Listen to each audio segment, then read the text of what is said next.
Hamas says Israeli airstrikes have killed 2 more hostages the group was holding in Gaza. The Islamist militia says negotiations to free the captives are being undermined by Israeli plans for a ground assault on Rafah. Gaza's southernmost city is sheltering more than 1 million displaced Palestinians, but Israel says it's also a refuge for Hamas fighters. Many countries classify Hamas as a terrorist organization. These displaced Palestinians are looking for help from the other side of the border from Rafah, as they brace for a threatened ground offensive from the Israeli military. Today I'm here, displaced on the border with Egypt. I have a tent on this area. We ask God that our Egyptian brother can facilitate the delivery of aid to the displaced people. The situation is catastrophic. Over 1 million displaced people are living in Gaza's southernmost city, many of them in makeshift tents. Israeli Prime Minister Benjamin Netanyahu has said his military is working on an evacuation plan for Palestinians to leave the area. We're going to do it. We're going to get the remaining Hamas terrorist battalions in Rafah, which is the last bastion, but we're going to do it, and in this I agree with the Americans, we're going to do it while providing safe passage for the civilian population so they can leave. The UN, EU and aid groups have already warned that the military operation in overcrowded Rafah would have catastrophic consequences.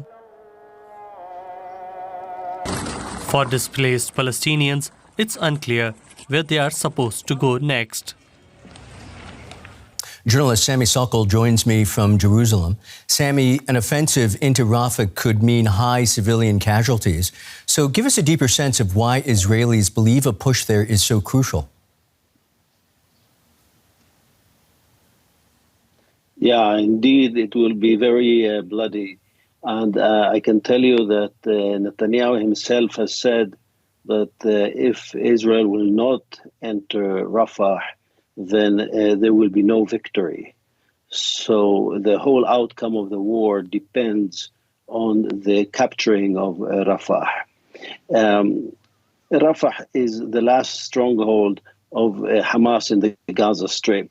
And once Israel will take over Rafah, it will be able to say that it has destroyed the chain of command, all the different battalions of Hamas. There are 4 remaining battalions, according to the Israeli military, inside Gaza. On top of that, it's the border between Gaza and Egypt. And Israel is claiming that there are still tunnels that link the Gaza Strip with Egypt. And therefore, it needs to take over this area so as to destroy any kind of tunnel that would give any lifeline to Hamas. So these are the kind of main issues that Israel is talking about, the importance of Rafah. So as far as the IDF is concerned, it is an imperative.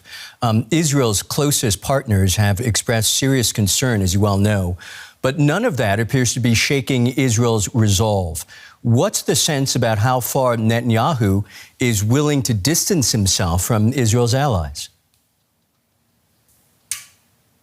I think if you look at Netanyahu's history, his relations with the United States, his relations with the Europeans, he's used to being in this position in which there is deep disagreement on various issues. If we take the example of the Israeli settlements in the occupied West Bank, Israel has been building settlements. The United States administration has been condemning these settlements, and yet this project has been growing. So clearly, the administration doesn't view eye and eye the situation in Gaza the same way that Israel views it. But nevertheless, Israelis, most of them are not too concerned with America. They're saying that so long that the Americans will be sending in the munitions, this kind of rhetoric that we hear from the Americans is not going to change the battlefield. And they're reminding that the Secretary of State was here in November.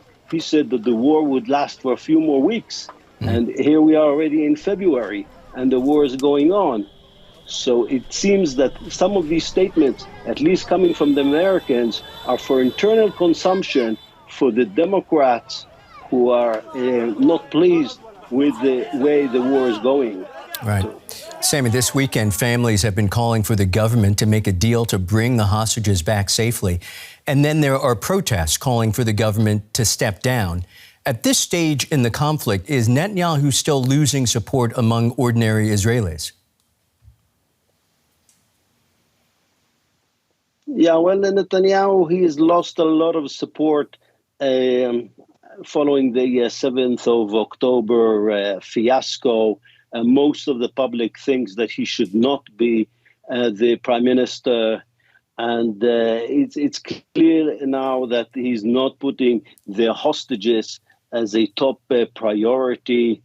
Today he gave a speech talking in a military base of the engineer corps, and he did not even mention as one of the goals of the war the hostages, the release of the hostages. So it's very clear that the families of the hostages and their supporters, they're very, very frustrated with the Netanyahu because they believe that they will not come back alive.